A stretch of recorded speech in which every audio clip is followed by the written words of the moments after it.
Darkcast Network. Indie pods with a dark side.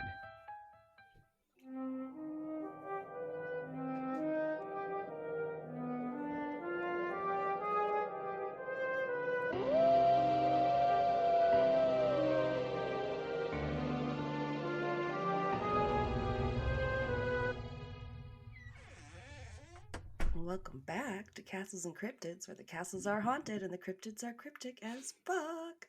And I'm your host, Alanna. And I'm Kelsey. And we are returning, making our triumphant return. Unless I'm like, knock on wood, actually. But yes, sorry we were absent last week. We had some sickness, some illness that we had to get through first. So sorry about it. I hope you missed us. We missed you. We always miss you. Or maybe you're listening to this 2 weeks from now and you're like, oh, they skipped an episode. You didn't even notice. Because I was saying to Kelsey, sometimes that happens with me where I'm like, oh, I just hadn't, even though it's a top pod, sometimes I just don't listen to some for a few weeks or whatever if I'm like not feeling the true crime so much that month or whatever. So, happy Friday, I guess, and hope y'all are having a good week. It's June. Somehow it's now June. Yeah. I feel like crazy. I haven't recorded in like an eon or something for some reason. But it's just been it's been weird. So. Yeah. Oh my gosh. But yeah. Kelsey's on the mend, so thank you for asking, and we'll hopefully keep on the up and up. Hopefully my voice doesn't sound too annoying this episode. I have like a dry cough, like that even when I cough it doesn't do anything because it's like so deep in my lungs that like coughing I feel like I want to cough, but like coughing doesn't do anything to alleviate the feeling of needing to cough. So I'm familiar with this sensation. It's not good. It's just kind of lingering. So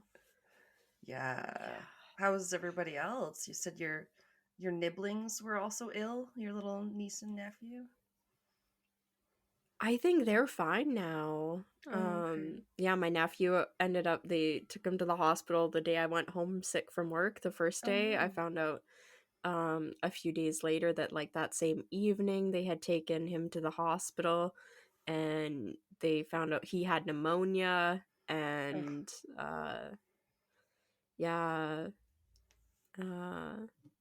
sucks. But I don't know what I have. I didn't go see a doctor or anything because I mean nothing felt very serious or not that I couldn't manage. So between it's like when you're little. family members family members that were sick and a lot of people that were sick at work, I don't really know who I caught it from or when. So but feeling quite a bit better now. It's been a week and a half. So I know I was like, well, I don't even see Kelsey in person that often. I'm like, well, we did go to a movie the weekend before, but that was still like a few days, I think, before you started to feel shitty or whatever. So I was like, it wasn't me, I swear. Yeah. I hung out with you guys on the Saturday, and then I saw my family on Sunday, and then I went home sick on Wednesday from work. So right. Yeah. It was something in there, but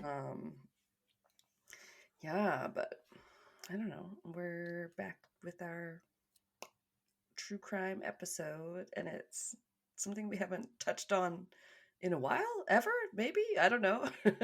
Briefly. Yeah. But we're gonna talk about some crimes in sports. Crime in sport. Sport. Wait. I got one. I got a clip. Sport. It's quiet. Sport. It's a British sport. Sport. Oh, I thought it would What's be up, louder. sport? Yeah, That's pretty funny. I tried googling clips of British Sport. people saying sport to see if I could get one saying it like sport, all excited. But it was like, oh, it's hard. I don't want to like clip another podcast or anything. So instead, I'll just use this little clip from the, the how to pronounce guides that come up, and they just say the Oh, word. I love those. That's Today we are going to be speaking how to pronounce the name. I know, it's just It's like literally somebody James. telling you how to pronounce sport. I didn't know they existed James. for like words like that. But then I guess if you don't know English, you're gonna be looking up every English Yeah. pronunciation. So God, how to be so Anglo-centric. yeah, I Is that know, what it right? is, right? Didn't Yeah, think people needed to know how to pronounce sport. I know, right? It's terrible. It was just like the historical romance. Shut up. I'm just reading. I'm waiting for my library books to come in, so I was rereading one of my Scottish smutty books, not Outlander, a different one. And she's like, but it's like the 1800s, and she's like, God, am I the what you're amazed I speak English? Like Brits and Yanks are the only ones who don't speak like 3 languages around here. I was like, yeah. So yeah, we're very like, I don't know, grossly English pure or whatever. Anyway. Oh yeah, I never got any sort of proficiency in speaking a second language, so yeah, it's too bad. It should be like they try in school, but unless you really take like French immersion, like it's not, you're not going to be bilingual enough to get a job with that kind of. yeah. Anyway, Duolingo, I gotta get back on there. All that to say, I guess. Oh my god. Well, oh yeah, and then it's so funny how I was like, this show came out on Netflix, and wait, I covered this case, and then I was telling you that like Pat showed me a trailer, and he's like, look at this one, and I'm like, wait, I think I covered this case, and I remember, Yeah. like you had seen the pictures on the drive of Skarsgård and was like right away like, well, that's Bill Skarsgård. They're obviously making a movie or whatever. Yeah. I was like, I can't keep anything from you. Can't keep it spoiler free till the end of the notes. Yeah. So that just came out called Clark or whatever, which we haven't started watching that, but and the other one was the about the Millennium Dome heist. I think it was just called the Diamond Heist or something. Anyway, we watched that one. That was pretty good too. It was cool to like see the actual robber guys like talking about it and stuff, kind of thing. Like, yeah, I love that. That shit is so cool. That's yeah, when I covered mine recently, that bank heist a couple episodes ago. That's why I really like that documentary, because the guys are just so like all in about like, here's step by step how we did it, and they're like bragging about it, and you're kind of on their side. It's kind of hilarious. You're just like, you sure did that, and you served your jail time, and like exactly all that kind of stuff. It's like, like kind of kudos to you guys, really. Yeah, you do sympathize with them for sure. And this one was really good, and it was by Guy Ritchie. Like, I was like, oh, okay. I was like, yeah, this The Gentleman, totally, right? Like, I'm like, this is totally a real life Guy Ritchie movie, so of course he did this documentary. Like, why not? So that's kind of cool. Good. Yeah, be like Steven Soderbergh doing one, and it's like an Oceans movie. Oh, that's right. I should know him because I love Oceans. That's why I know that name. Okay, you're right. Yeah. Oh, love a good heist movie. So go watch those, you guys. Oh, we should definitely cover some more of those for Patreon if people want. I like doing a good like true crime doc react or whatever. Those can be fun. Yeah, I think I just had a couple I added to my list on Netflix that were coming out. And I was like, ooh, I should watch these. Right. So. They're always pumping them out over on the streaming services. Like, here's another one about, what's her name? JonBenet Ramsey or whatever. Oh, really? Oh, there's one about the Tylenol murders right now. Oh, yeah, I have that one on my list. That one's always fascinated me. I mean, yeah, it looks like it'd probably be pretty good. I was just like, I'm familiar with that case, but I'll probably watch it eventually. Yeah. So do you still want to go first? Until your voice. Yeah, I can see how it goes. If I talk too much, I do feel like I need to cough more. So we'll see. Right. I'm like, yeah. And I have a long one when we're ready for it. So giddy up. Okay. Mine's like average for me, I'd say. But I did find what did I end up doing? So mine's kind of like a university student that was on their like athletic team that was doing really, really well, that ended up being involved in something. So it's not like professional or sport crime or anything like that. But once I heard about this one, I thought it fit in enough and it was interesting to me to cover. Yeah, I'm not that interested in professional sports because there's always going to be someone who knows like so much about that sport or team or whatever, and it can be like feel like you're getting in the weeds, so to speak. I did find a lot of good information from different sites. 3 of them, or actually I found stuff on like People magazine had a couple of really, really good articles, and then there was a Salt Lake City, I'm assuming, magazine, and then ABC News that all had really good articles. And I did do quite a few excerpts, whole like sections from each of those. Nice. Sometimes People has some really good articles like on different crimes and stuff. I remember when I used to subscribe, it'd be like, oh, here's the celebrity stuff, and then here's this awful like tragic thing that happened somewhere, in America that you don't know about or whatever. Yeah, it was always like, oh, okay, cool.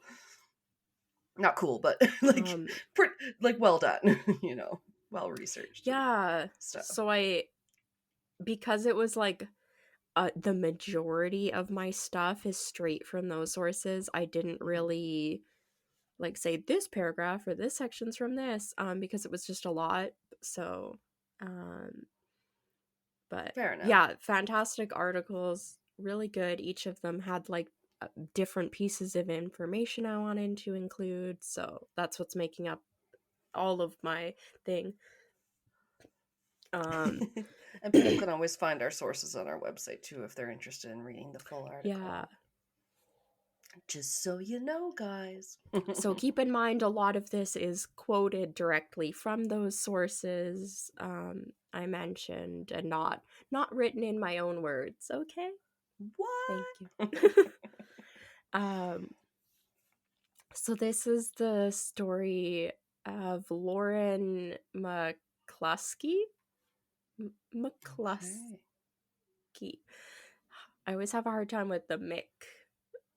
And then it's like C again. I'm like, McCluskey. That's a tricky one. Yeah. She was born in Berkeley, California on February 12, 1997. Okay, wow. Recent. Yeah. She moved to Pullman, Washington in August of 1998 when her parents, Matt and Jill McCluskey, joined Washington State University as professors. So they're all like kind of university family. Wow, 2 professors, yeah. Yeah. Crazy. From an early age, they described her as bright, sensitive, and very active. Oh, I forgot to mention, they did start a foundation later, so I think this part is actually from the foundation website, which I assume was written by the family. So I think this information is coming directly from her family. They said that she fearlessly climbed trees and climbed walls. She loved animals and volunteered at the Whitman County Humane Society, helping to socialize cats so that they would be more adoptable. Oh, that's nice. We used to walk dogs at the Yeah. SPCA, and like they always appreciate that stuff. The dogs and the staff. Yeah, I did that at our Humane Society here in our city for maybe a year and a half. And then my work schedule just got too hectic, and they have like a certain minimum that you have amount of hours you have to do a month, and I just couldn't maintain it. I remember that now. But yeah, I played with cats and did some of the dog walking and everything. Oh, It was that's so fun. cool. I should get into that. Yeah. She had 2 beloved cats of her own named Fuzzy and Victory. Oh. And yeah, Fuzzy Victory. She completed her Pullman High School senior project at the WSU Center for Animal Well-Being. And they said she also volunteered for the YMCA and the Special Olympics. So she was really, really active, really involved in different like charity organizations and a lot of athletic type organizations she volunteered for as well.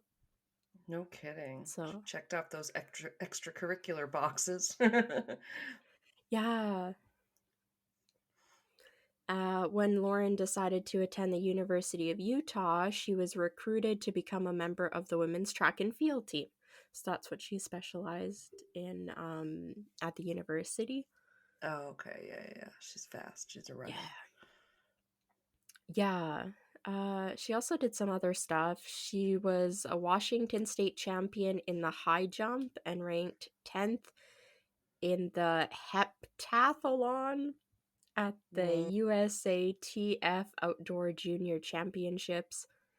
And she had several other colleges and scholarships to choose from, I guess, and then she ended up settling on the University of Utah. Never heard of a heptathlon? I've heard of a it was wonder how many like events that is or whatever. I think a decathlon is 10. If that would make, I don't know. You know what hep is Google it. Maybe 7 or 9. I don't know. I know octathlon. Right now I'm trying to think 8. of all the prefixes. Hexa. Oh my god, I'll just look it up. Heptathlon. Oh boy. Yeah. Sounds terrible. And she got 7 10th, events. 10th place. You got it. 7. Okay. Yeah. She was ranked 10th. 10th. So yeah, she was really good at like track and field type sports. Her mother Jill said, quote, Lauren was a star athlete from when she was a youth, climbing trees at the age of 2. So that's really young to be climbing trees. Oh. Yeah, you're barely walking. Like yeah. Hopefully it was all supervised. That was her mom Jill, along with her husband Matt, a member of the faculty at the University of Washington.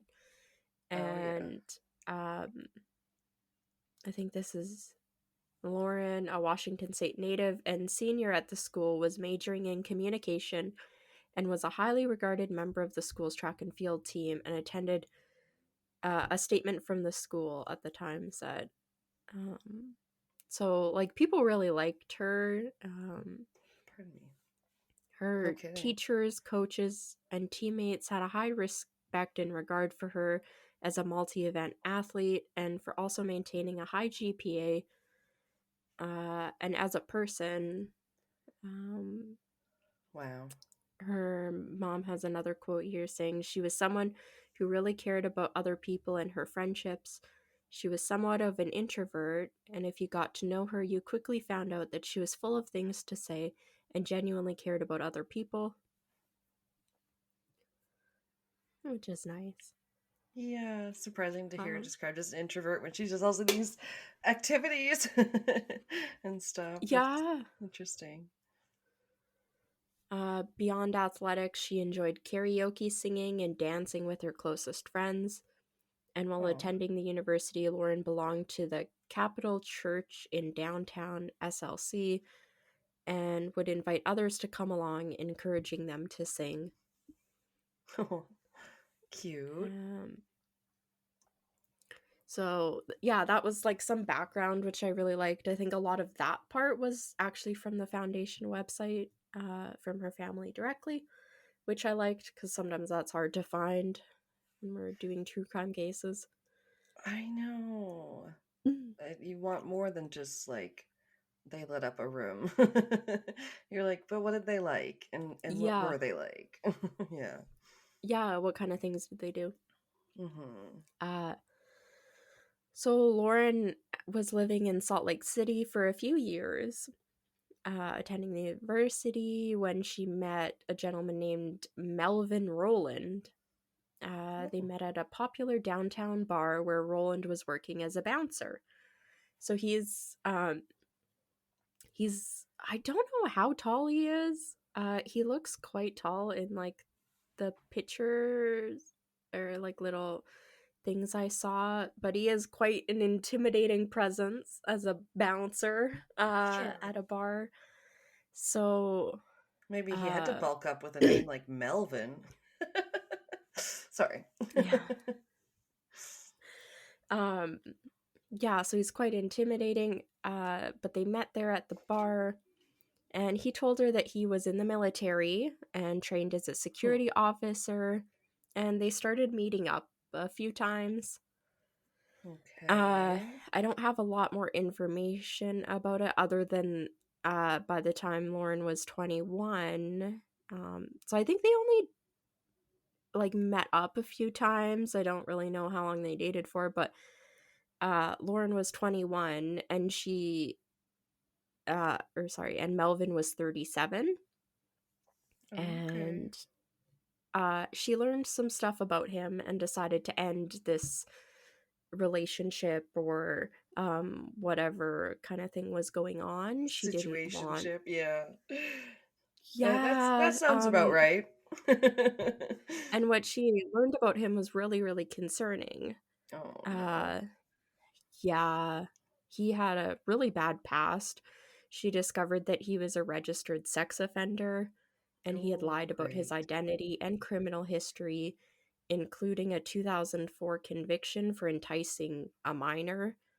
Like, Oh my. so yeah, bad bad Oh history. I think there was more, um but boy. yeah, that's really, yeah, so not good. So she decided like she didn't want to see him anymore, and he was not really happy with that. So yeah, it turns into Tale as a old as pretty, time. yeah, this turns into a really bad like stalking situation, that I have some details about. Damn. Yeah, so after she like ended their relationship, she started receiving messages and threats from him. His I only saw this in one source. It said that his friends posted about his suicide, which was fake, on social media, and they would like harass her about it, saying that she had caused it. But he hadn't Oh. committed suicide. This was like all fake. So Cyber his friends were bullying. just harassing her. Yeah, that's Yeah. fucked up. That's real messed up. Yeah, that's like really, really too far. Yeah, like who are Faking her these death, like, friends? Because, yeah, right? Oh, I don't know. if anybody ever asked me to do something like that, I would be like, "Are you insane?" Like, no. Yeah, if it's not just him with other crazy accounts, then these are crappy people too. Yeah. Uh, Roland made frequent attempts and sometimes successful attempts to visit her at her university dorm. So, like, he was going on campus and getting let into the building and everything that he shouldn't have had access to because he Yeah. isn't a student. At one point, he demanded $1,000 from her to prevent him from posting explicit photos of the two of them that had been taken. Oh, lovely. Right? I hate this guy so much. Yeah. As Roland's actions escalated, Lauren began voicing concerns to her immediate family and her closest friends. Because Roland was a con and highly manipulative, things were difficult to discern. She didn't always believe that he was a threat or that her life could be in danger, and she wanted to take care of the situation by herself. But as her Mhm. friends can attest, she was growing more and more concerned and even frightened by some of the actions he made towards her. Yeah. Yeah. That's kind of how it goes, unfortunately. I mean, even when you do report it, it's tough because the stalking laws are not where they should be, and you'll have to quote Yeah. unquote wait until something happens, basically, before Yeah. something gets. A lot of times, yeah, before they can do anything. Yeah, it's really, really rough. Uh, yeah, that's why part of reason I wanted to cover this one, because there's a lot going on that like could have been handled better by like Mm. really everybody almost involved in this entire case. Uh on October 12th, Lauren asked university police for protection from Roland, telling them that he was harassing her and stalking her. And Lauren and her friends reported incidents of abusive behavior to these university officials. Um, and that says university officials repeatedly dismissed her requests for help. And according to her parents, Mm. Lauren then went to the Salt Lake City police directly on October 19th. Okay. Um, yeah. And then it's, sorry, 3 days later, on October 22nd, when Melvin somehow gets access to the campus grounds again and ends up waiting outside of Lauren's like residence hall, where her Oh dorm no. is. Like he waits there for several hours, just standing in front of the building, like waiting, Yeah, that's which is really unfortunate. creepy. Exactly. Like, come on. And then you're supposedly known to campus security, like, or there should be Yeah, people walking around campus security. I right? don't know. Yeah. Yeah, like he does not look like a college student. This man is almost 40 years old. He looks nothing like the university students, so should have been like questioned right away why he's standing in front of a university dorm for hours. Um, I know yeah. it sucks because it's like, yeah, especially once we know we're in a true crime case too. But like, and Right? and like, obviously you can just like walk onto. I don't know, like I from a university town, and like it's not like it's fenced. I mean, you could walk onto the campus, but like just to be standing outside of a building for hours on end, Yeah. that seems like that should like draw some attention at least. I don't know. Yeah. Yeah, so he's waiting outside the hall for her. She was actually on the phone with her mom at the time. It was Mm. 8:20 p.m.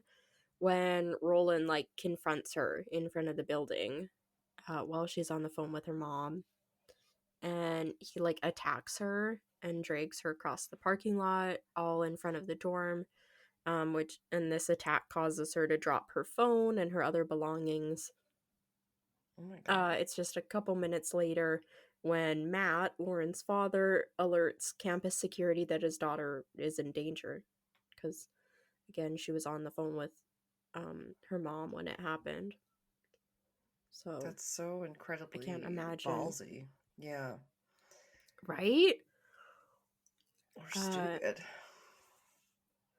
So campus police responded to a call of a possible abduction at that time, and they found Lauren's body, because this all happened very, very quickly. They found her body in a parked car outside of the dorm, and she had been shot 7 times. What? Oh my Yeah. God. Yeah, just awful. Like in broad daylight. Yeah, like, I can't imagine how, like, yeah, this all went down, like, within minutes. I'd say, like, it was so quick. And you said it was like From the 8:30 time. at night or something? Yeah, but it's I guess it's October, so maybe it's a little darker outside than like the summer would be. Yeah. But Be starting to get dark probably. Melvin Rowland, after he had shot her, had then shot and killed himself, and his body was found a few hours later inside of a church, like in one of the rooms or a storage closet or something, I think one thing said. What? Yeah. Okay. Wow. That was just a real hard left turn on everything. Right? I wouldn't say it came out of nowhere because he was showing like aggressive behavior and like threats towards her, but yeah, like you just don't expect it to happen still. Yeah, it's just like so yeah, it does seem really abrupt. Not out of nowhere, but still fucking all of a sudden, like with no seemingly provocation at the like for him to snap like that. Wow.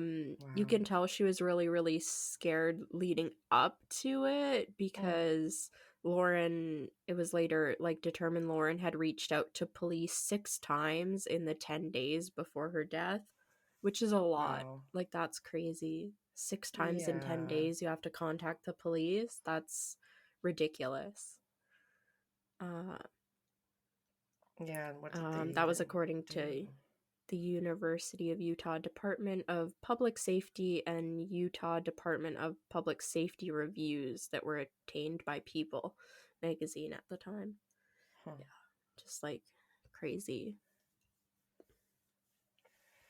Should not have been able to happen. No, and then because he had like taken his own life, they couldn't do like a trial or anything like that really.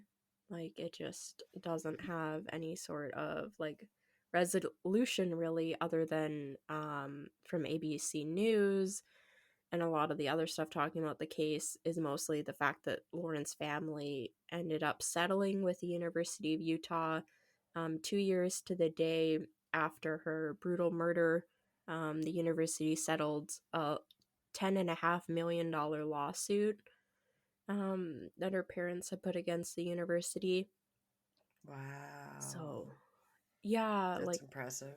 Kind of like a negligence type thing, because she went to them and asked for help so many times, and they didn't do anything. Really and her parents, no, and her parents are both university professors, so like it's not like they don't know what goes on a campus and how important student safety is. So you really have no their excuse. Workplace. Yeah, that's their workplace safety also. That's crazy. Yeah. I don't the school or the university also donated another $3 million to the Lauren McCluskey Foundation that her parents had started. An indoor track for the track and field team, and the University of Utah's Center for Violence Prevention was renamed the McCluskey Center for Violence and Prevention. So they did stuff, but they did it after because the family sued, basically. Oh, okay, right. Yeah. I know that you said the family's gonna do a foundation with some of the money too. Yeah, they said that, I think her parents said that all of that $10.5 million settlement was going towards the foundation and going to be solely like helping people. It would not be any sort of financial gain for the family. Wow. So they, not that they probably need it as 2 university professors, so yeah. But Yeah, I wasn't sure at first if you said like they were putting it right back into the university, like from their settlement. oh I see. no, Yeah, the school. yeah, they did. I think the foundation is like completely separate, but it does focus a Mm, lot on like university campus safety. But I think it's right. just in general, across a bunch of universities. Okay. Yeah. Okay. Uh, oh, this was a statement from the University of Utah president, that said during a press conference, the university acknowledges and deeply regrets that it did not handle Lauren's case as it should have, and that at the time its employees failed to fully understand and respond appropriately to Lauren's situation.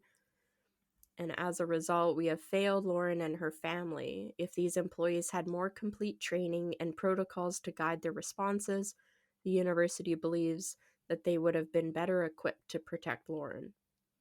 But, like, Maybe.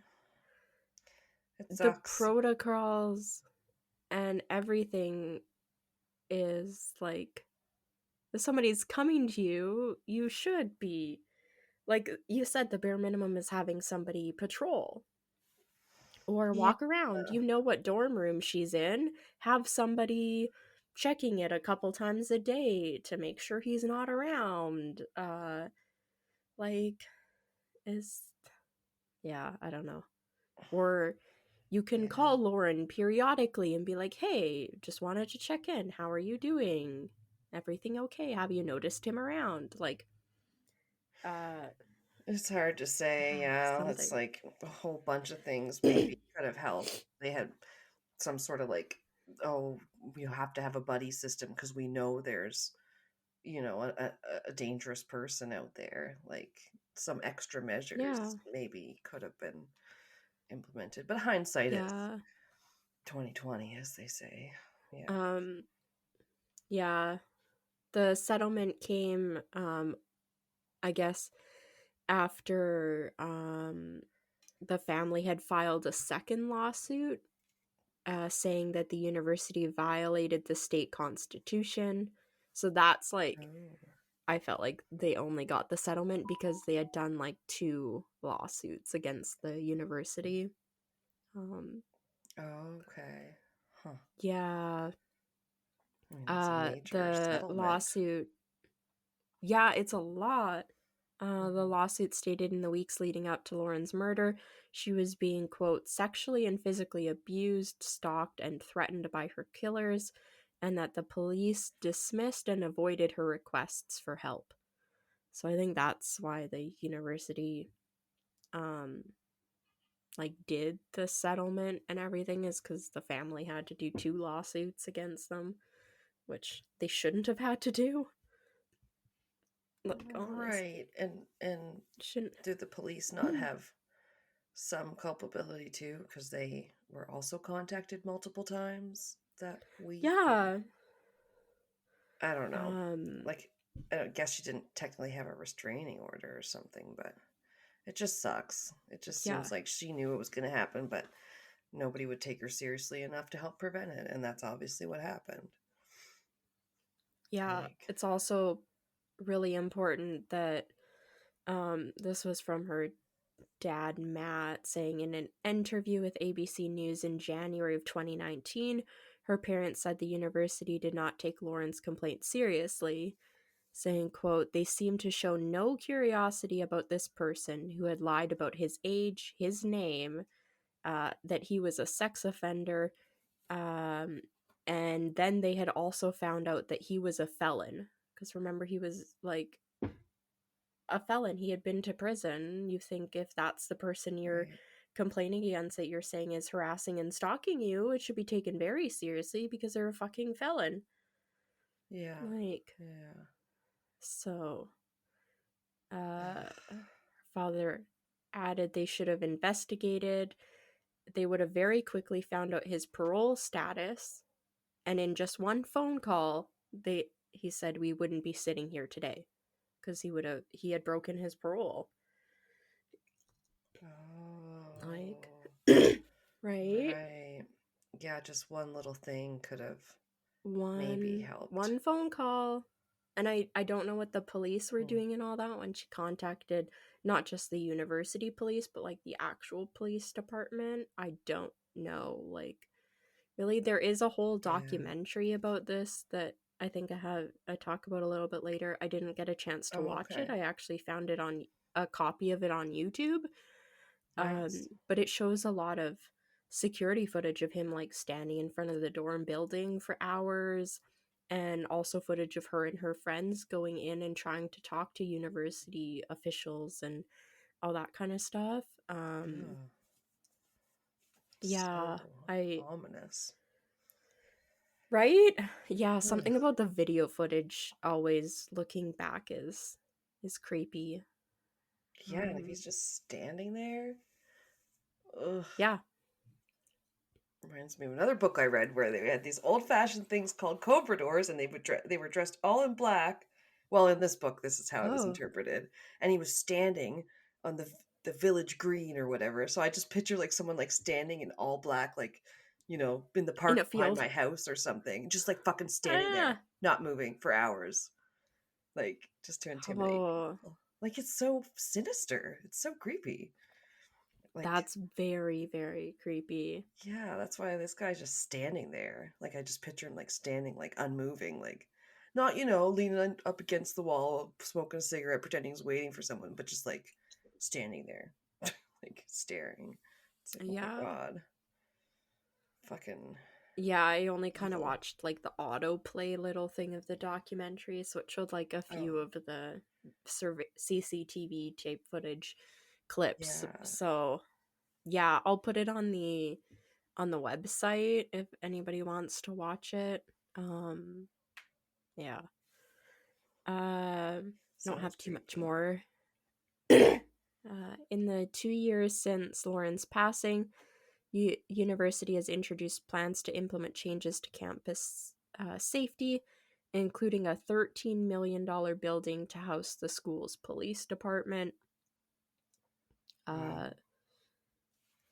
Oh, this is where I had it. Sorry, some of this was a little out of order.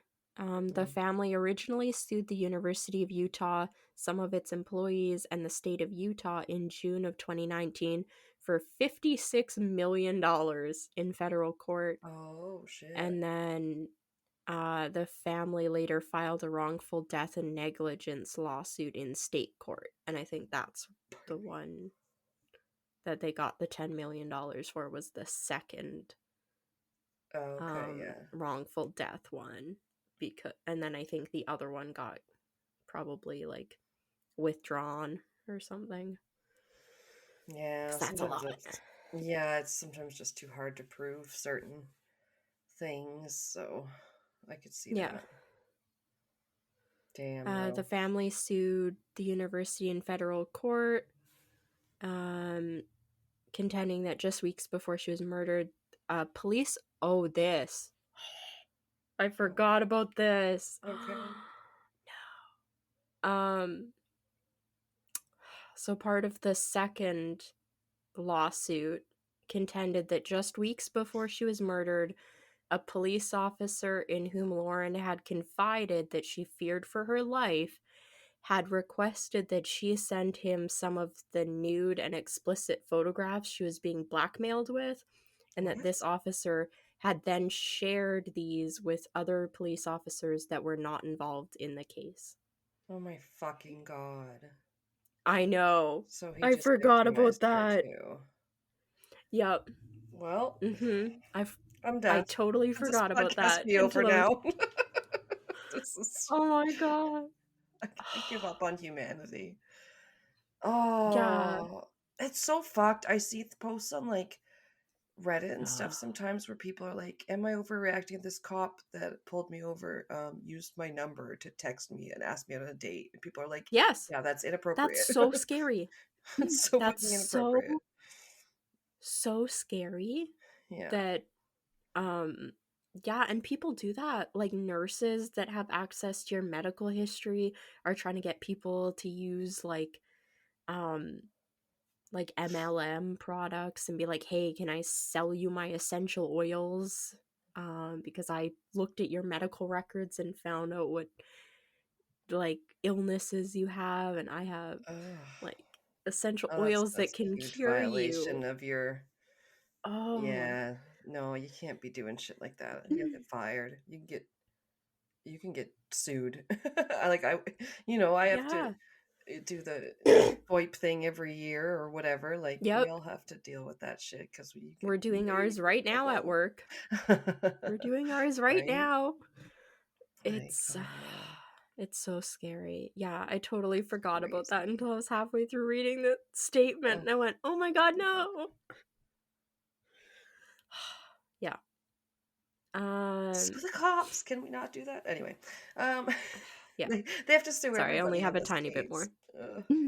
Okay.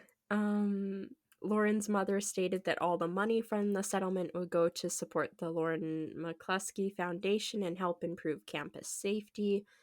The mother said this settlement is important for many reasons and it addresses how Lauren died, but it also honors how she lived. That was Jill, who is a professor at Washington State University, also introduced the Lauren's Promise initiative, where professors can pledge in their syllabus that they will help any student that feels threatened find the resources that they need, which I think is good. Like, Okay. just saying that Yeah. you're there and that you can talk to me if you have problems. Just letting people know that that's an option if you're a professor, I think is really good. Mm-hmm. And then it was ESPN actually in 2022 that released the 90-minute documentary. I can click into it and find out what it's called because I don't have that for some reason. They called it Lauren McCluskey, and then I think the documentary was called Listen. Oh. Yeah. Aw.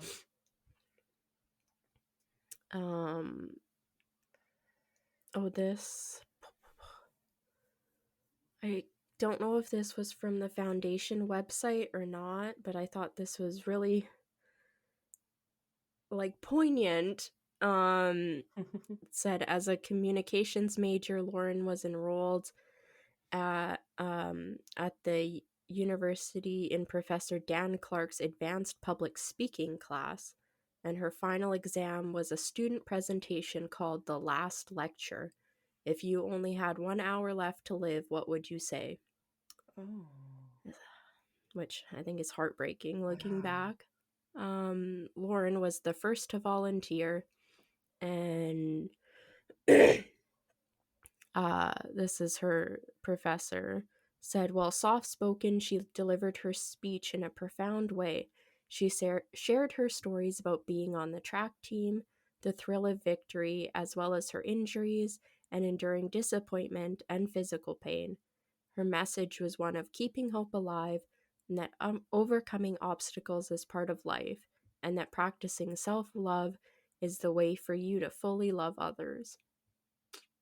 Oh, wow. Yeah. And she had a Like, cat named Victory. I love that she yeah. had like I appreciated forgot like about that. like competition and having one that's named Victory, but then the other one's just named Fuzzy, and it's like that's kind of Yeah. shows that she had a balance maybe to her Yeah. life. Aw, that's crazy. Yeah, and then I just wanted to share a little like infographic thing that the foundation website had. I just have to make it a little bigger. I can't read it. Yeah, this was from their homepage saying 1 in 4 women have experienced some form of physical violence by an intimate partner at some time in their lives, and that 60.8% of female stalking victims reported being stalked by a current or former intimate partner.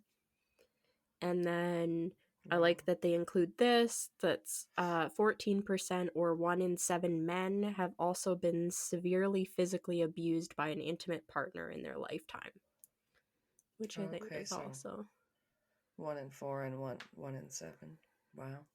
Yeah, which Common. I am actually, I think I had heard like 1 in 4 for women before, but I didn't know like violence against men and everything had reached like 1 in 7. That's very high as well, and I didn't know there's that probably not statistic.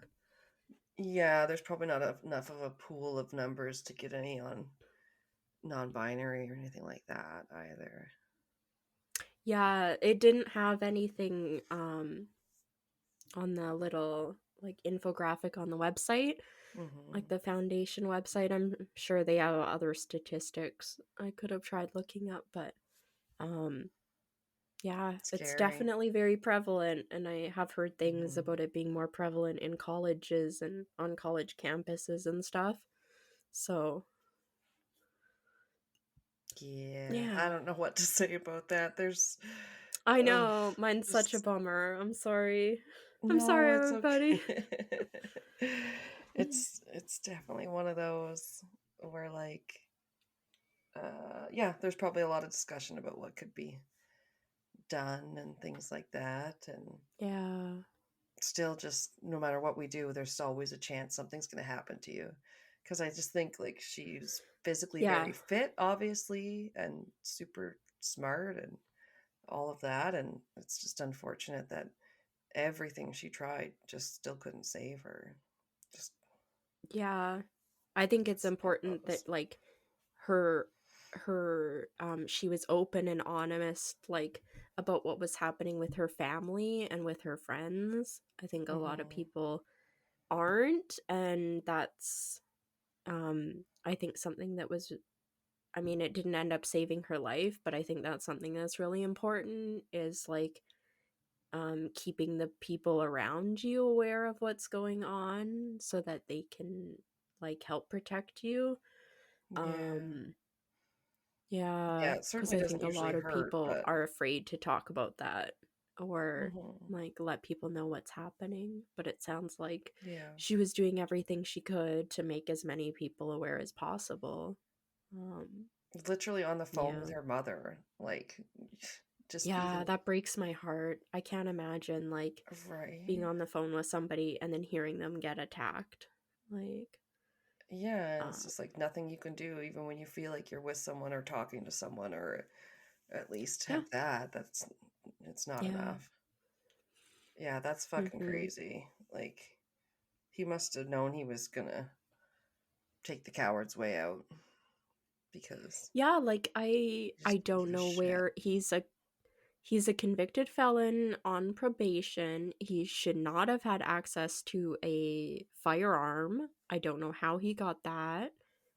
Like, working as a fucking all that kind of security, stuff. basically. Yeah, that's crazy. Yeah, that also is questionable.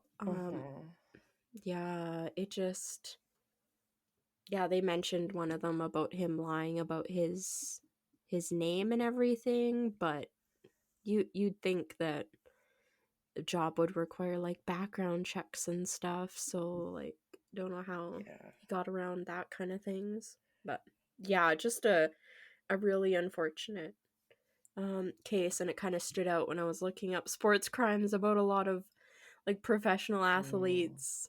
I don't know, we found a lot of lists of like people drunk driving and doing stupid shit, and then this one really stood out because I was like, oh, I actually feel like this one's an important one to talk about, I guess. And like maybe we don't spread need to get the awareness message about. out about drunk driving and bad behaving athletes as much. I think people know about that. Yeah. But Yeah. we're gonna get to some badly behaving fans here in a minute, so that should be fun. Ooh. The people flipping cars and things, maybe. Oh gosh, things will be thrown. Yes. Oh So we'll no. just Okay. take a quick Take a break. break. We'll be back. After these messages.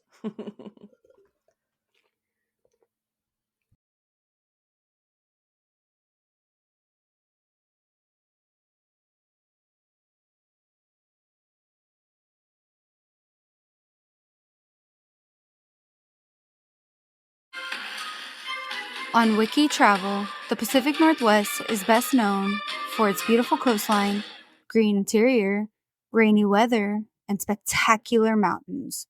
But because of all this, it's also the perfect place to go missing. My name's Carmita, and I grew up in the Pacific Northwest in Portland, Oregon. I host a podcast called Missing in the PNW. My podcast is different from others you may have heard because I focus specifically on two things. The first is that all of the missing person cases that I cover are strictly from the Pacific Northwest and Oregon and Washington. I know, the title of my podcast should have given that one away.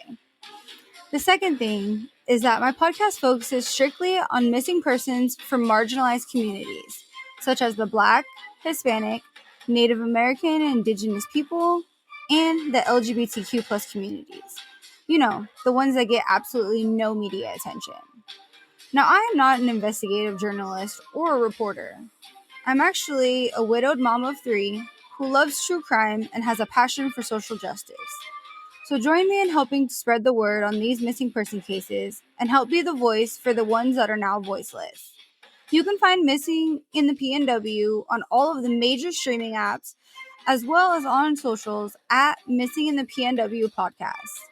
If you have a case you want me to cover, please email me at missinginthepnw@gmail.com or send me a message through Facebook Messenger. I hope to talk to you soon. And remember, have fun, but be safe.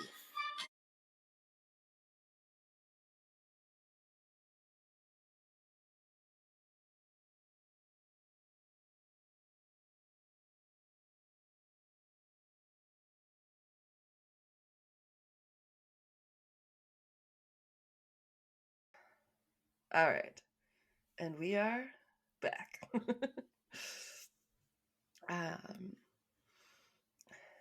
I am going to tell Kelsey all about a night that's infamous now as it's just known as 10-cent beer night.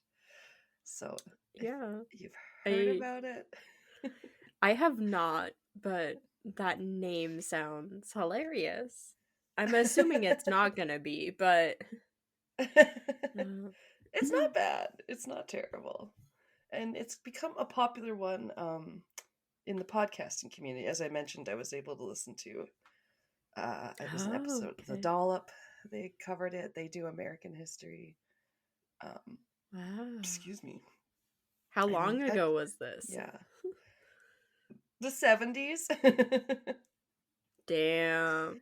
Can you imagine 10-cent beers now? It's like $10 a beer. I know. And I hear people talking about like toonie beer nights even, or I think maybe somebody was talking about like a 25-cent draft night somewhere. I was like, not in my lifetime. I haven't had that. Yeah.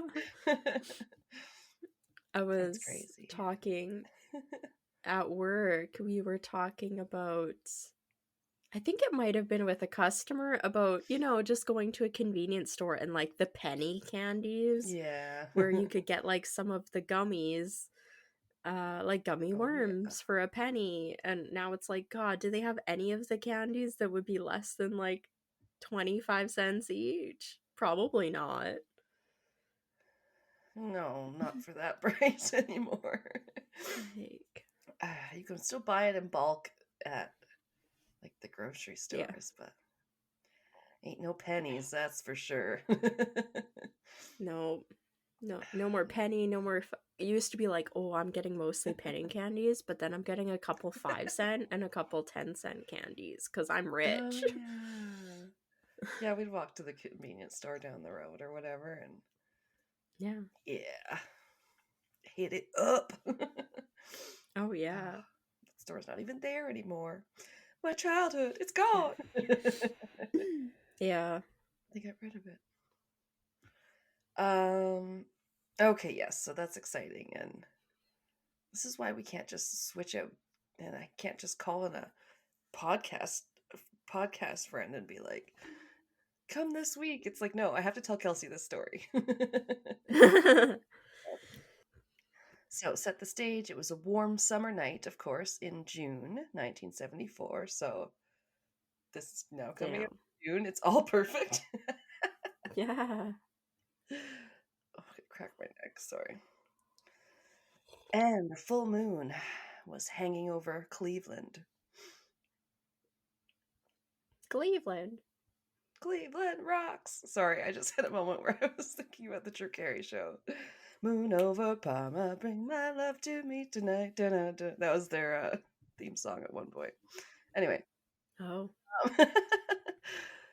So a call goes out on a police scanner. All units in the area respond to a riot at the baseball stadium. God damn it. A police officer named Bill Leonard was pulling out of the station when he heard the dispatch's call for aid. He recalls how he came west on the Shreeway, exiting at East 9th Street. I don't know if I said all that correctly. But when two naked women ran right in front of his car. Woohoo! I thought, oh, it's that kind of riot, he says. So I just had to steal that opener from the one article. I was like, oh, that's great. This is how you respond to your call. This is how you know it's going down. It's like, was it Brooklyn Nine-Nine that always had a thing about Halloween and them being like, oh, Halloween's the worst night when you're a cop. Oh, God. And New Year's Eve is like, I don't know, the worst night if you work in a bar or something, because everyone's just crazy. Yeah. So yeah, let's rewind a little to when things had started to wrap up during the last match between these two teams that were playing this fateful June night. Excuse my slur, because the team was known as the Cleveland Indians.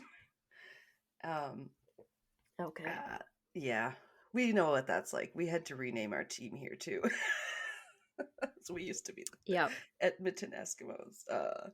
But anyway, and they're facing off against the Texas Rangers. So that's already kind of hilarious. The Indians and the Rangers. I know. I was like, what a poor combination. Let's play Cowboys and Indians. Like, no! I do. It makes me a little bit think of an old comedy sketch where they're like reading a newspaper in the sports section. He's like, Redskins squeeze out Browns? It's just so gross. Ew. Yeah. So this particular match the week before had wound up with a bench clearing brawl, which I was like, that sounds like a big fight even by hockey standards. Usually you just get a couple of guys out on the ice fighting. Yeah. But this is like everybody's out. Yeah. Everybody got tagged in. Oh man. It's a cage match. Right? I don't watch a lot of baseball. Usually it's pretty boring, but this time not so much. Or pretty boring. My dad and I used to My dad and I used to go when we had a team here. We went quite a few times, and we enjoyed it. I liked it. I feel like going to a game, live is like a fun event. And they're building a field. They're like gonna have it ready by this summer, out in Spruce Grove. So we were talking about going because they're gonna have games on Sunday nights. So we were talking about doing that on Sundays sometimes, going to see the game. Okay, cool. Yeah. If you build it, they will come. That's awesome. Yes. I didn't know, like, we used to have a team and don't have what anymore? Yeah, we had the know? Edmonton Cracker Cats.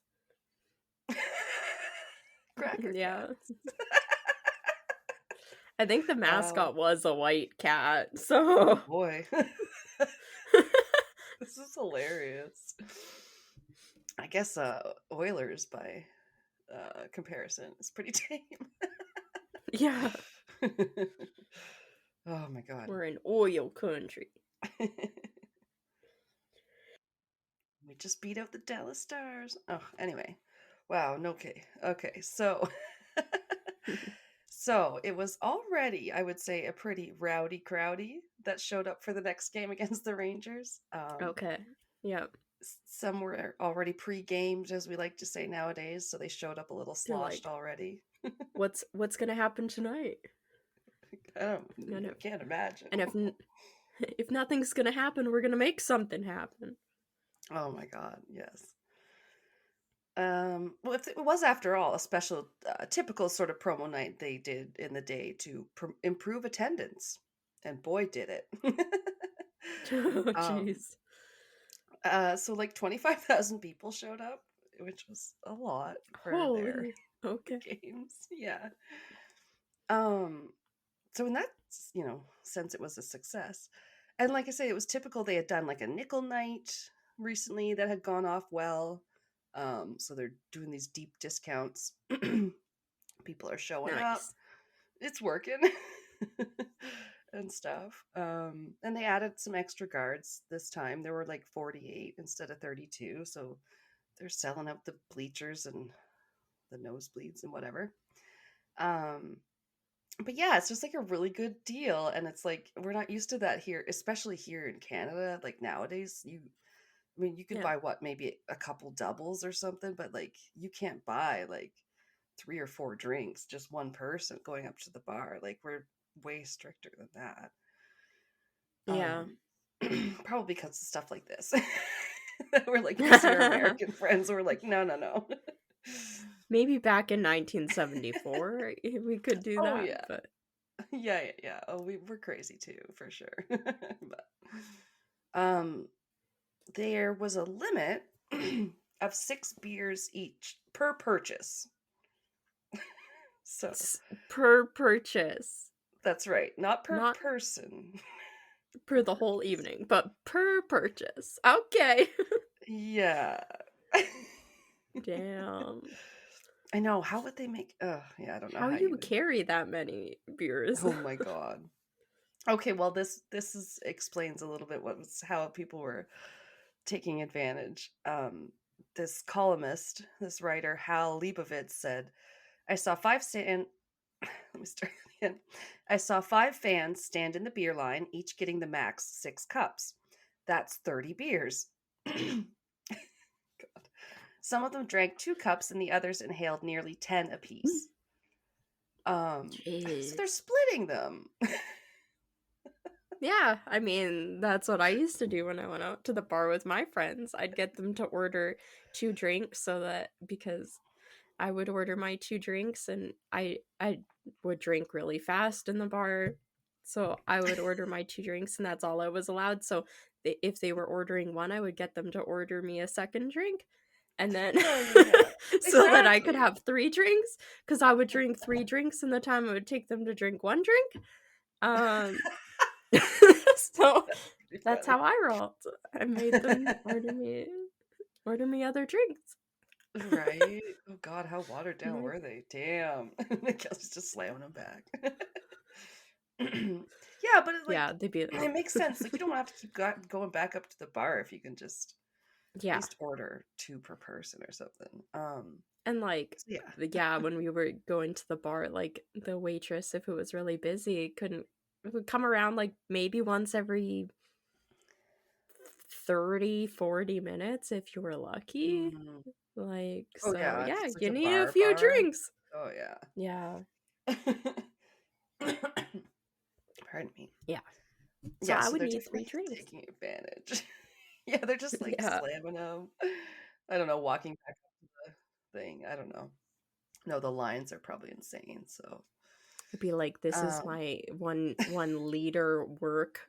If you work construction, a lot of them have like huge water bottles. Just pour your beer straight in there.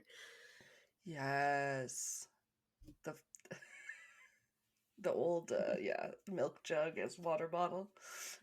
Yeah. Expands this with X's. Just like a freaking 4-liter thing. Yeah, whatever it's called. So yeah, those who are drinking this night are drinking a lot, but there are still some, like there was families and stuff, so some were drinking quote little to none, but the sober people and the younger families with young kids and stuff, they left fairly quickly in the evening. Very early on, and who could blame them? Yeah. I mean, yeah. So it was fun fact, the 10 cents back then is equal to about 64 cents today-ish, roughly. It said in 2024. And that was like the regular cost for a beer was around 65 cents then, or about $4.14 in today's money. That's still half the cost of what we're paying. Yeah. Oh God, yes. Fucking going out to getting something at the freaking a concert or any other stadium venue or the movies. Oh my God, it's like fucking like $9-10.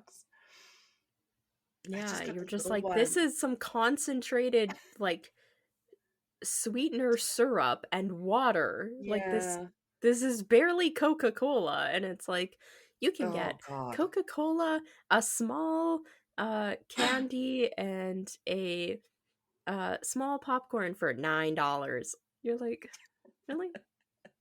Jesus. Oh, it's so bad. Or what was I saying? Oh, and the beer you get is so bad. Okay, but speaking of the beer, this beer was, I don't know if I looked up how to pronounce it. Stroh's or Straws? Stroh is the name, so maybe Stroh's, because that's what I'm going with. It was a Detroit brewery. Okay. All their other beers sound kind of vaguely Germany. Watch me trip through these.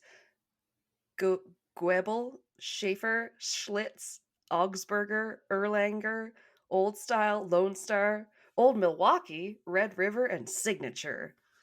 As well as they produce Stroh's ice cream. They make beer and ice cream for some reason.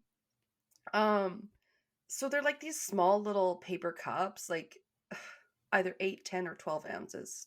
The source was like, the sources couldn't even decide, but like they're small, I guess. That's pretty small, and they're only 3.2% beer, which to me is like pretty darn light. Okay, so they weren't getting like a full like pint or whatever. Yeah, because a pint is typically 10 cents, 14 or 16 ounces, depending on if you're European so or not. They're sample size. They're chasers. Paper cups. Yeah, I don't know. And to me, I'm like 3.2%. Yeah.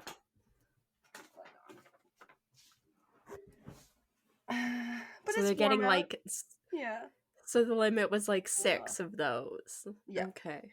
Per purchase. Okay, I can see how people were ordering 6 at a time.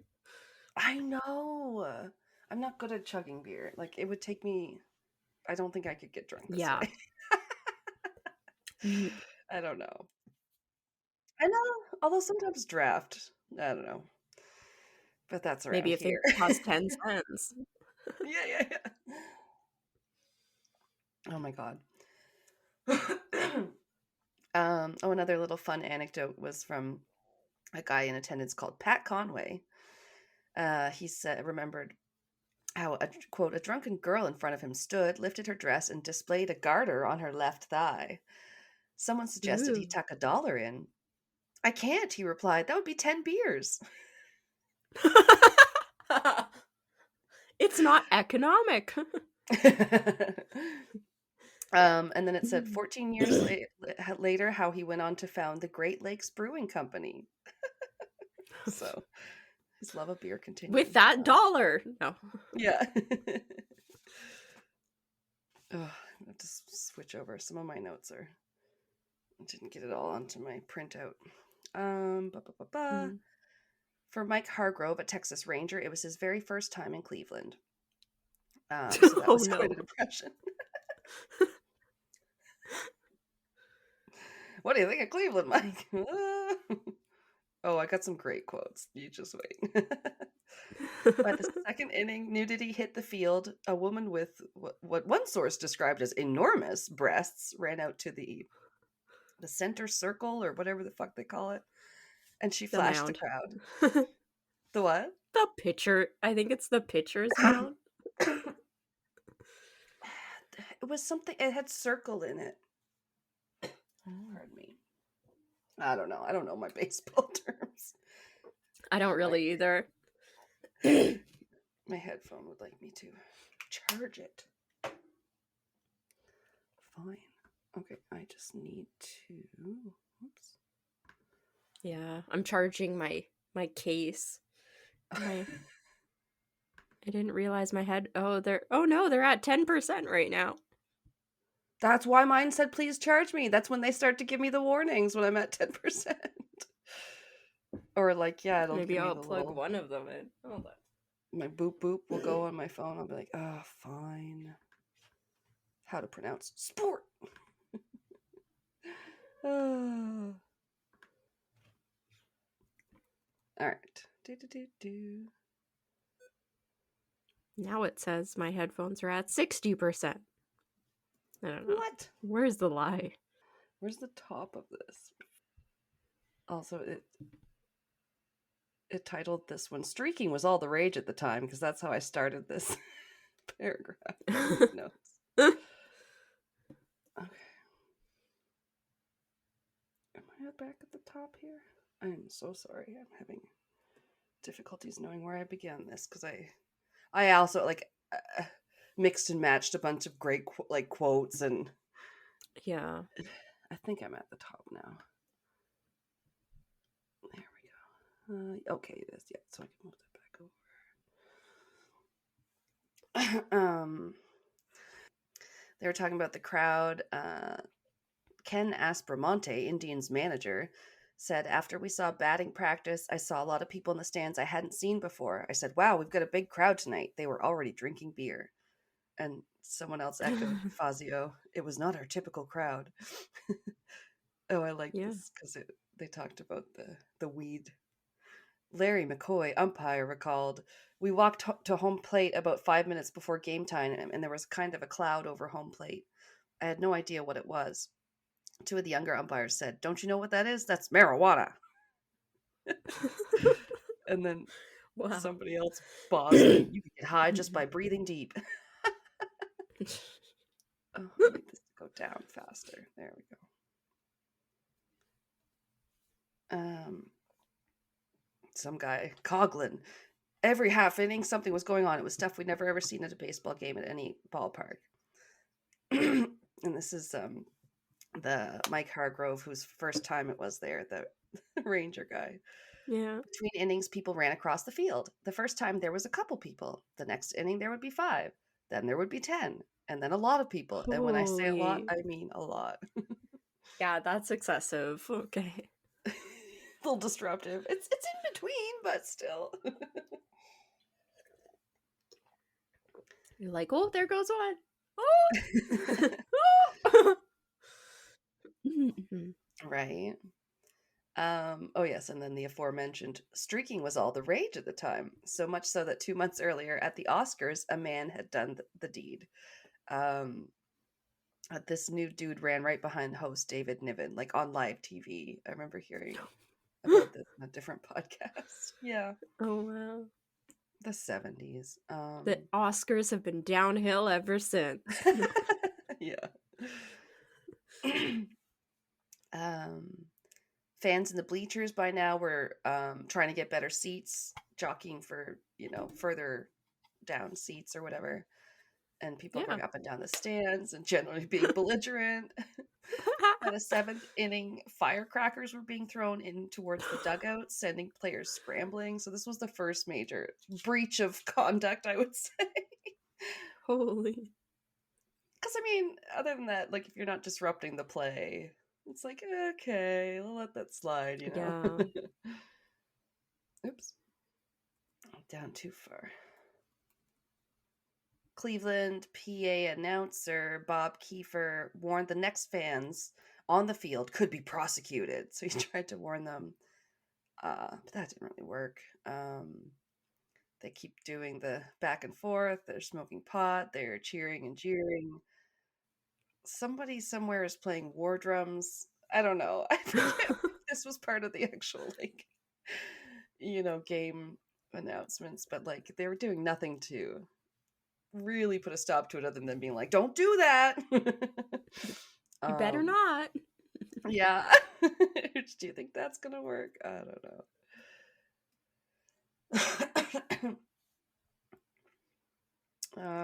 They told them not to litter on the field, and everybody threw their empty cups onto the field in response to that. They were like, whatever.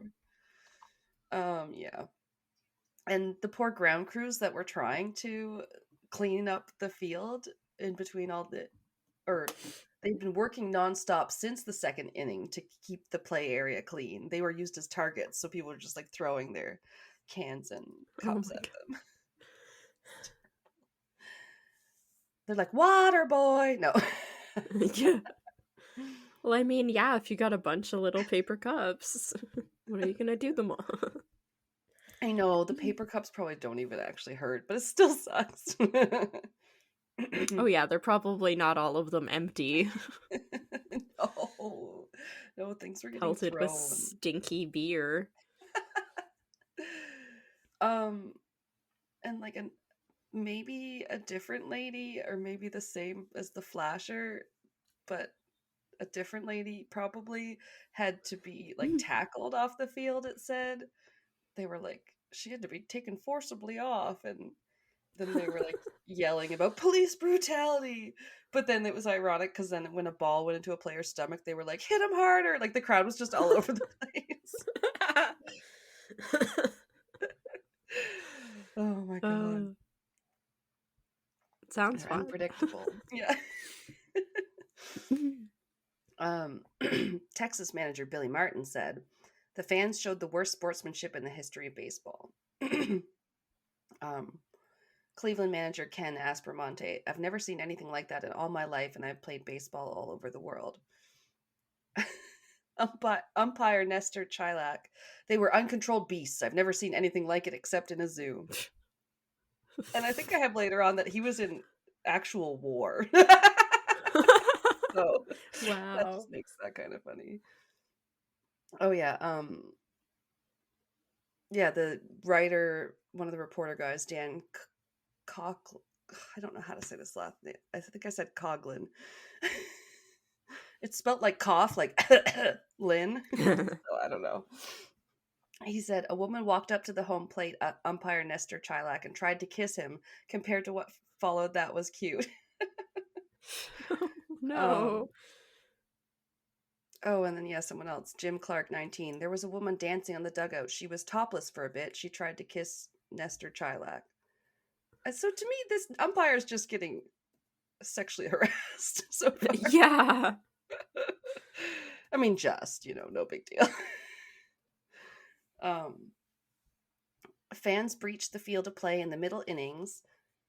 That's no news, but it said they showered Martin with beer when he disputed a call, and he blew kisses back at them. Oh no, don't antagonize them. Sorry. Yeah, I'm coughing. As beat writer Rush Schneider detailed, in the 6th inning, one of the youths who raced across the outfield stopped and disrobed, then streaked back and forth until he escaped over the right field fence and into the arms of a policeman. Catch me! And this one, there was more quotes because this streaker, I'm sure, is the same one. They were like, by the end of it, he only had one sock left, and there's a picture of a streaker with one sock. And Oh I don't know damn! if I got that one on, but like, I swear there was like a Getty's images page of like all these different pictures. Man, oh man, I don't know if we'll be able to use any of those for like the website or how, licensable they are, but Hey, whatever. If it's on Google. yeah, a streaker with one black sock. The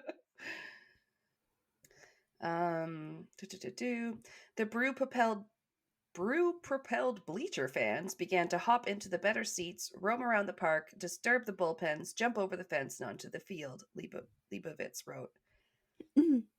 The hooliganism was not confined to bleacherites only, but they were in the vast majority. Umpires, ushers, security guards, and the grounds crew spent much of their time herding fans off the field and scooping up their discarded clothing, empty beer cups, and other trash. Sounds like a party. Oh, yes, and then a father-son duo mooned the crowd midfield, so they get into it family style.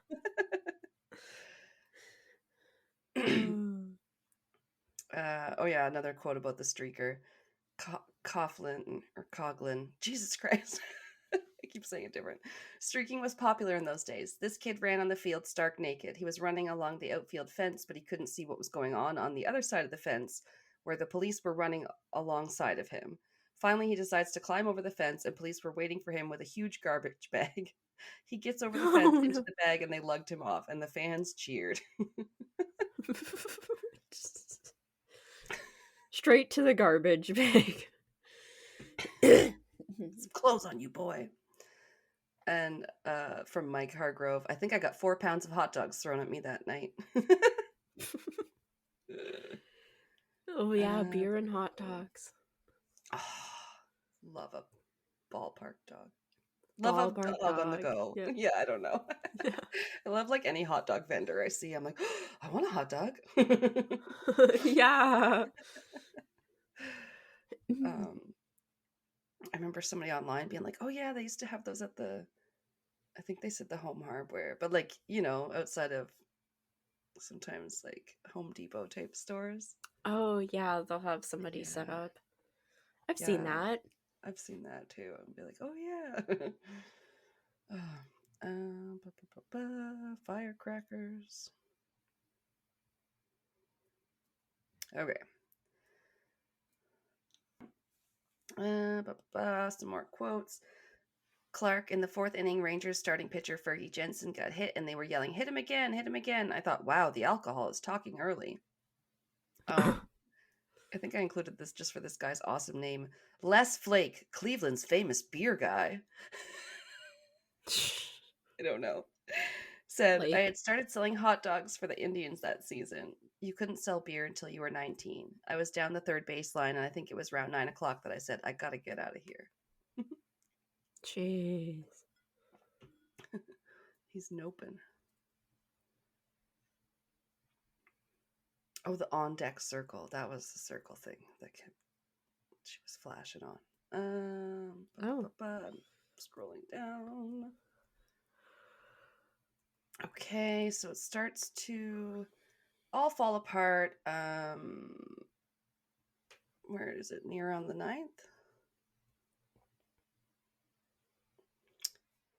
Hang on. They tried to carry on, even as the home team was losing, but started making a comeback against the Rangers. Cleveland was down 5-3 at one point. And then I have a quote that I already said. Okay. So then it was the 9th inning, which I know is up there in baseball. I think that's near the end. I think they do 10. I think that's... Oh, okay. That's why it's always like bottom of the 9th, bases are loaded or whatever. I think so. So during the 9th inning, Cleveland is making a comeback amidst the chaos. And never mind about the bases, as Cleveland Magazine's article so cleverly put it, everyone was loaded.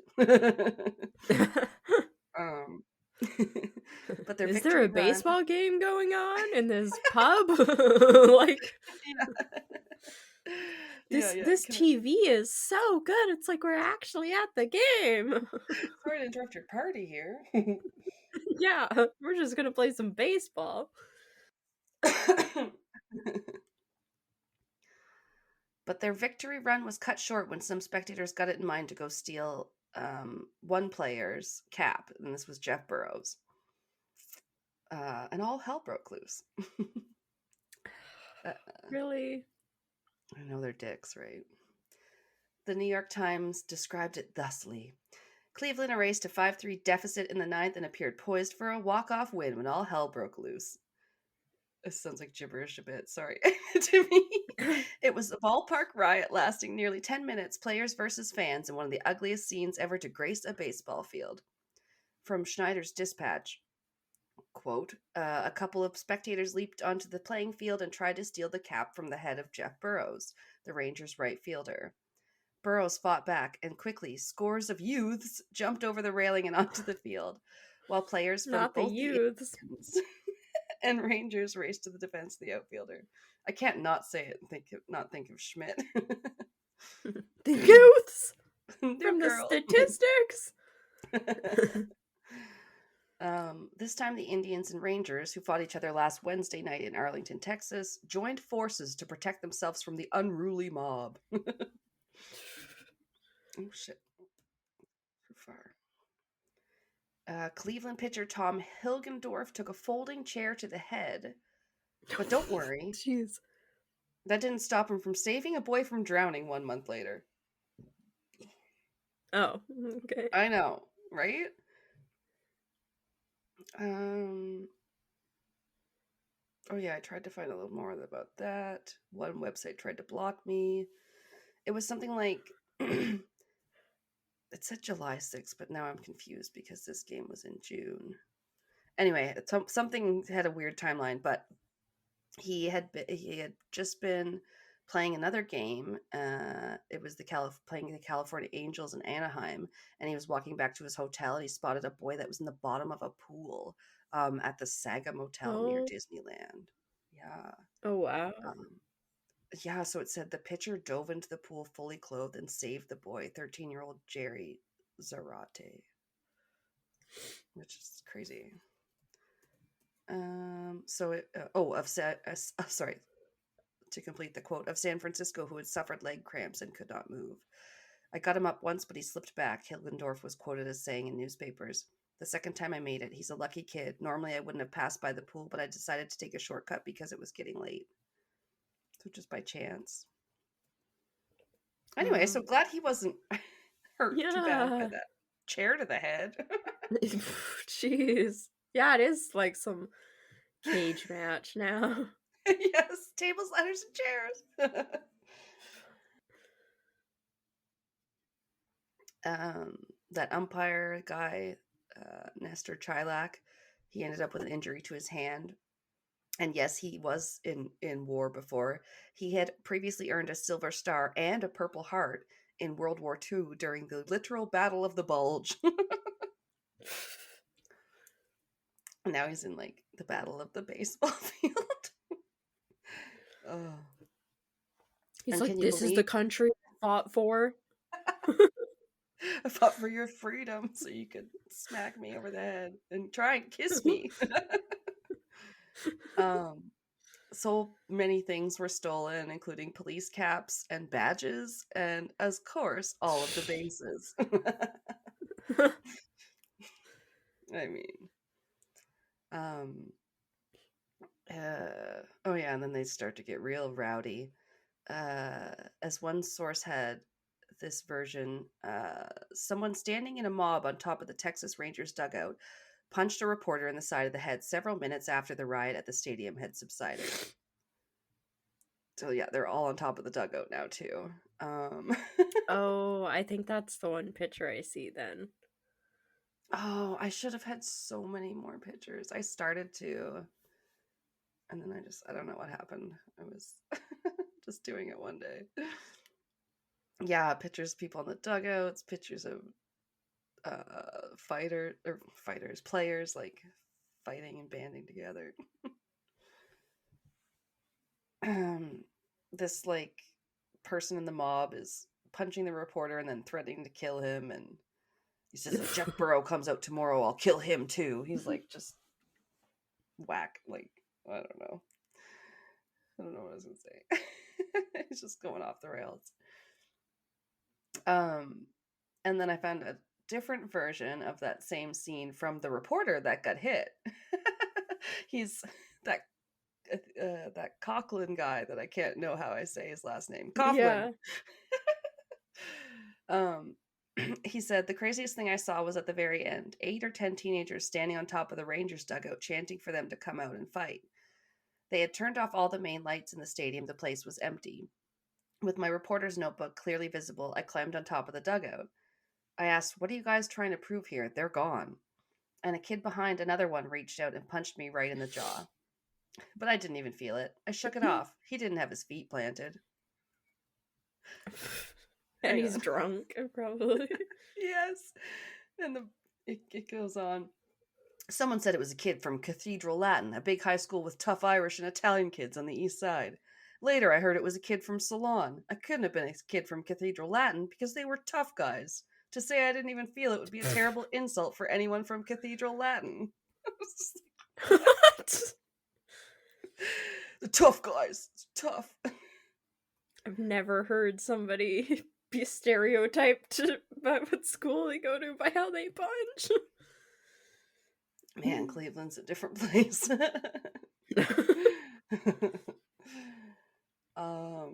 So the game was forfeit. So yeah, I was gonna say, they even count this as a game. Eventually, no, which was probably a piss off for the Cleveland home team who had been coming back. Yeah. Yeah, they said the final forfeit score, which I didn't know they still gave it a score when it was a forfeit. But it was 9-0 for the Rangers, so in favor of the Texas Rangers. Because Cleveland's fans suck. No. Yeah, they're like, as apologies. Yeah. Yeah, Mike Hargrove said that was my first trip into Cleveland. He was a rookie with Texas and later played for Cleveland and managed the Indians after he retired. So he didn't harbor too many grudges, I guess. Damn. But he said, I'd never been to Cleveland. It was my first impression of Cleveland, and I came away not really impressed. It's great. I don't remember being shocked or scared until it was all over with, until we were in the clubhouse. Then I realized how dangerous it was and felt very fortunate for everybody to get out of it relatively unharmed. Yeah. And then he had a quote about the amount of hot dogs and everything. It's a great memory. The things that were thrown at you on the field, sorry. Hargrove remembered. There had to be 200 pounds of hot dogs thrown at me. Nothing ever hit. They're like stormtroopers. Blah, blah, blah. Just everywhere but at him. We were far away from stands that thank goodness the fans' aim was not very good. The main thing I remember is how the fans started jumping out of the stands one inning down the right field bullpen and run across to the left field bullpen and climb back up the stands. That started out, if memory serves me, it was 50 years ago. 2 or 3 people did it one inning, then all of a sudden it was 5 or 10, then by the 7th inning it was 100 people running back and forth. I remember a father and son went out into the center field and mooned the crowd, which I thought was kind of weird. I remember a guy streaking and security chasing him down. He had 2 black socks on. He jumped over the right center field wall. Just as they got to him, they grabbed his legs and came down with 1 black sock, and he took off. I don't know where he ended up. So they came away with 1 black sock. So I was like, wait, they didn't get him? They just got his sock. Yeah, so it really sucked how they had to forfeit all the like good plays that they had made in the later game. Texas Tom Grieve banged out 2 homers, you know. Oh, and then in the beginning of the 4th inning, while Grieve was circling the bases on his second home run, a naked man slid into second base.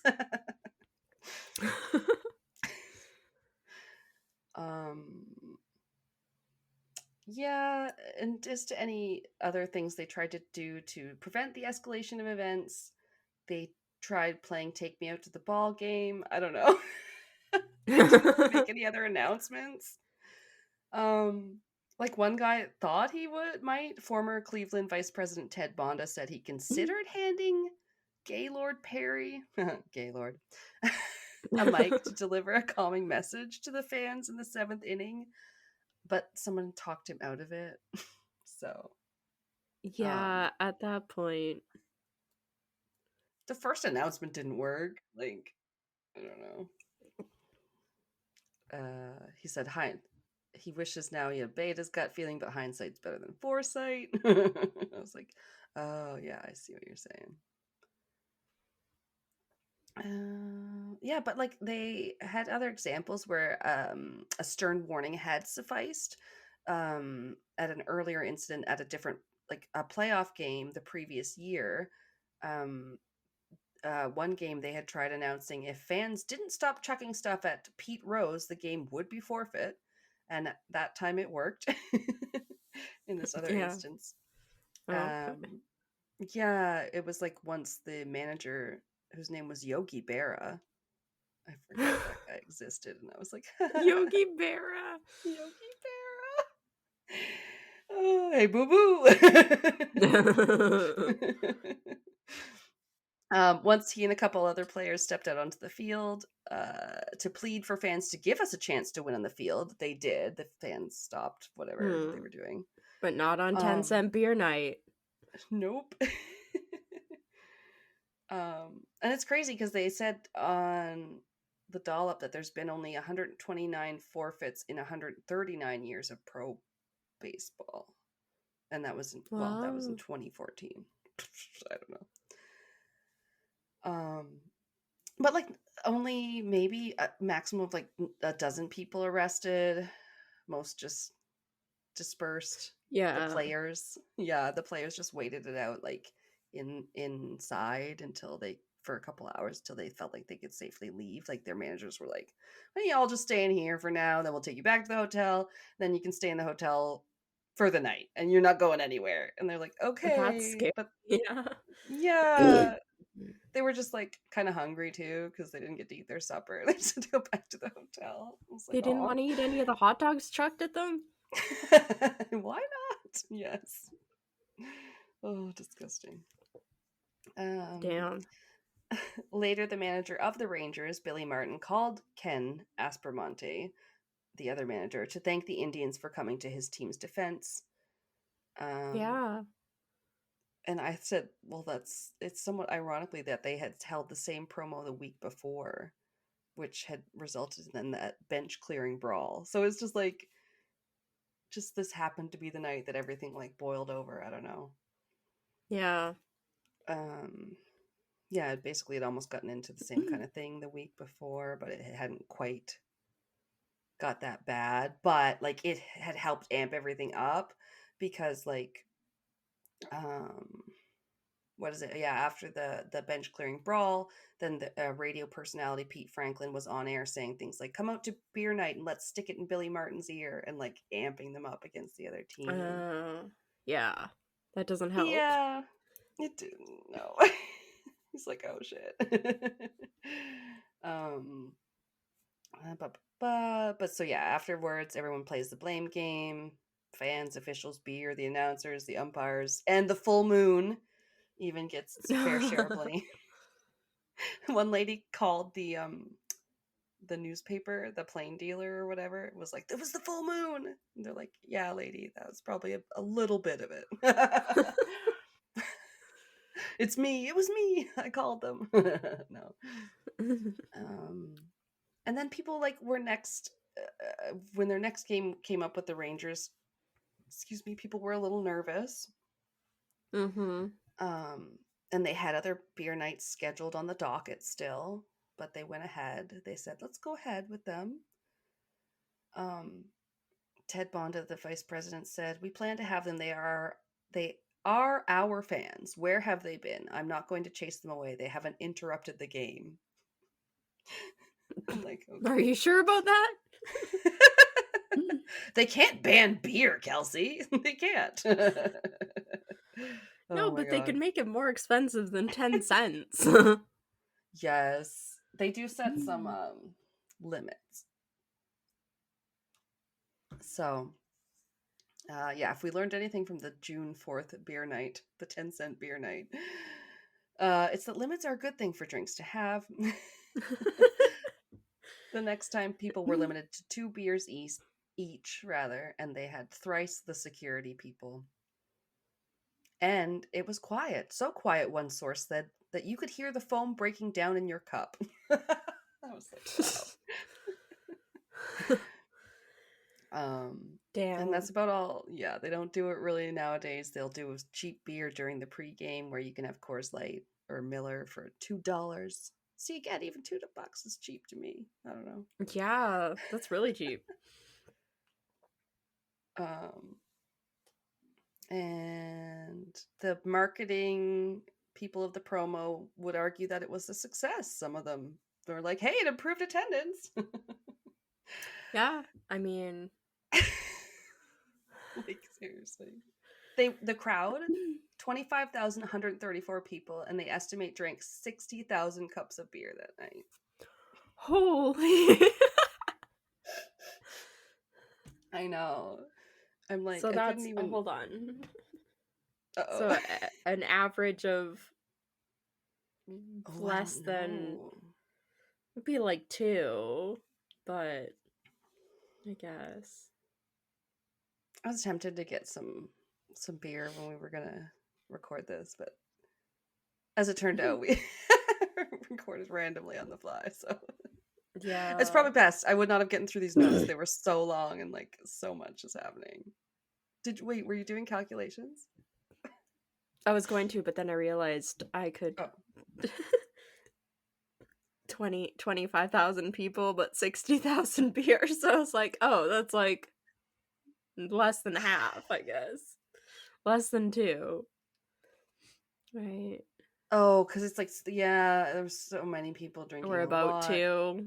Kind of 2, maybe 1 on average. But if everyone, every person drank an equal amount, which they did not, to be clear. Yes. Absolutely not. It just reminds me, the whole thing reminds me. Did you guys ever watch the Ryan Reynolds and Rob McElhenney Welcome to Wrexham? Oh no, like, I have seen it advertised. I know they have like a rival, right? They own it, or they own a team or something.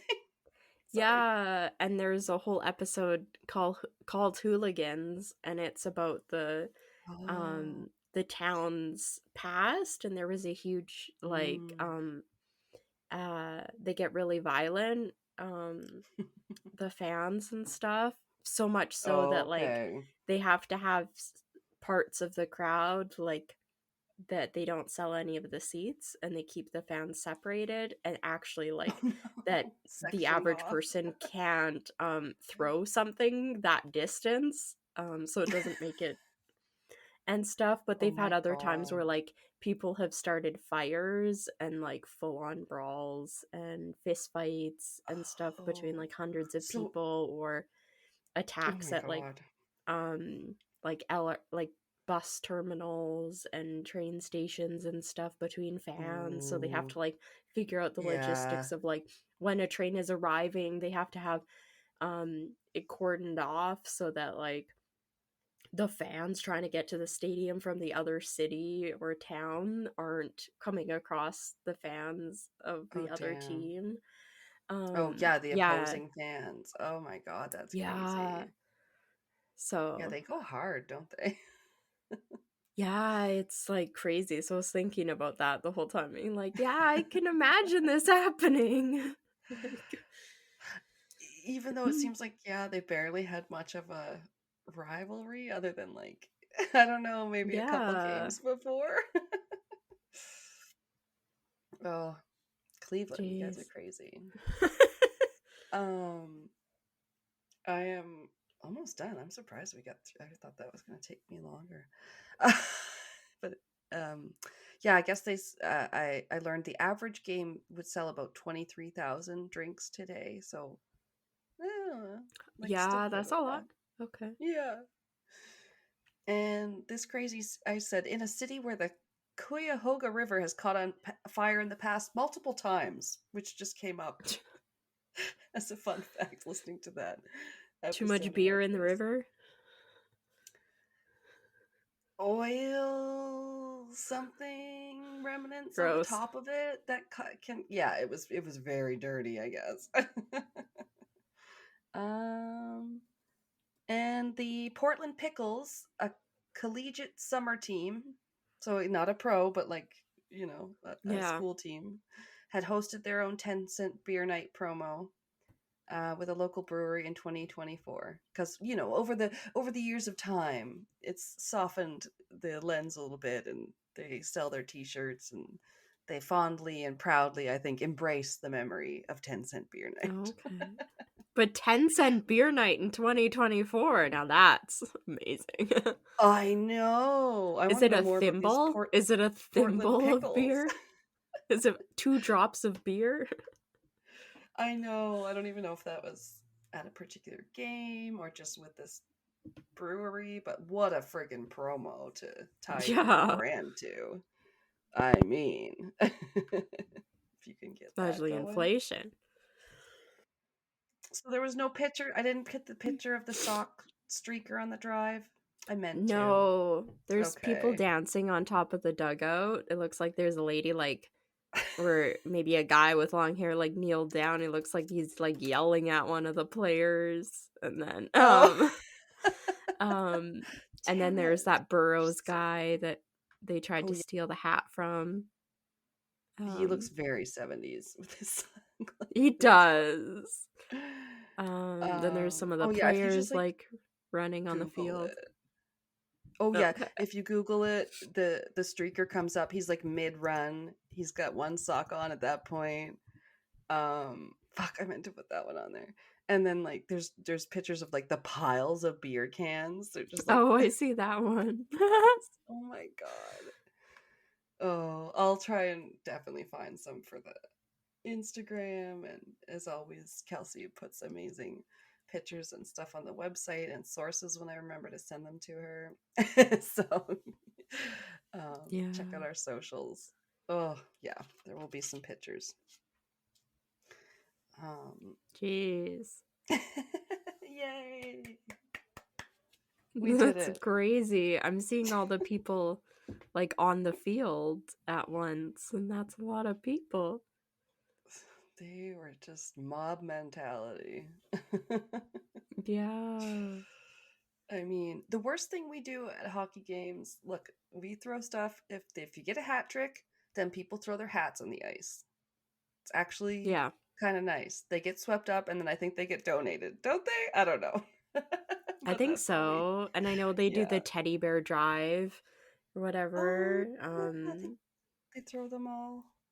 Yeah, they ask for people to bring teddy bears, and then at some point during the game they ask for them to be thrown on the ice, and then they donate them to charities and maybe the children's hospital and stuff.